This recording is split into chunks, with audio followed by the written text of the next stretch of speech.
Hello mga kamadam, dito tayo ngayon sa Tugigaraw. Na-invite tayo sa house blessing ng mga kumakumari natin. At ito yung bahay, ang laki-laki, 3 stories. At ito yung habungad, ayun yung kanilang kusina, ang kanilang sala, ang laki-laki ng kanilang sala. At punta naman tayo sa second floor nila. Hanggang third floor to guys. Ayan si Madam Saline. Ninabutan natin sa second floor. At ayan na nga, hindi ko pa natatapos ikutin yung bahay. Ilang kwarto yan. Ayan na tayong kumain ni Kagawad Lorna ng pansit. At eto na nga yung kanilang pinagmamalaking pansit dito sa Tugigaraw na Batil Patong. Ayan, kain muna daw kami ng pansit, sabi ng aking kumare. At pagtapos nga namin kumain guys, pumunta kami sa likuran. At ayan ang inabutan namin, nagkakatay na sila ng napakalaking baboy.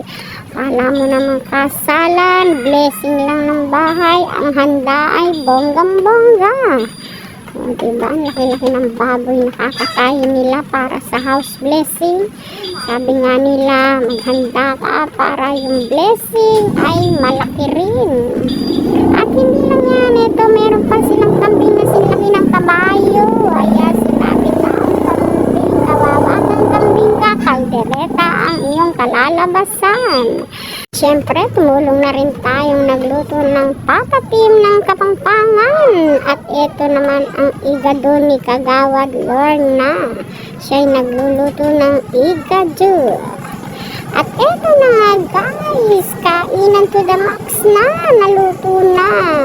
Alam nyo ba guys, yung mga iba na, ang sarap-sarap nila magluto ng dinuguan.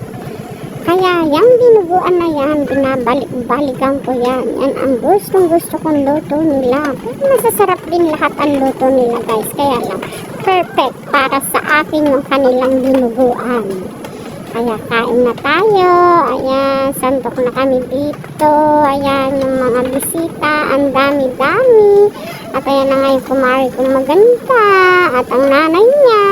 At syempre, kasama rin namin dito si Sister Vicky. Ayan na nga siya, nagsandok na rin siya ng kanyang pagkain.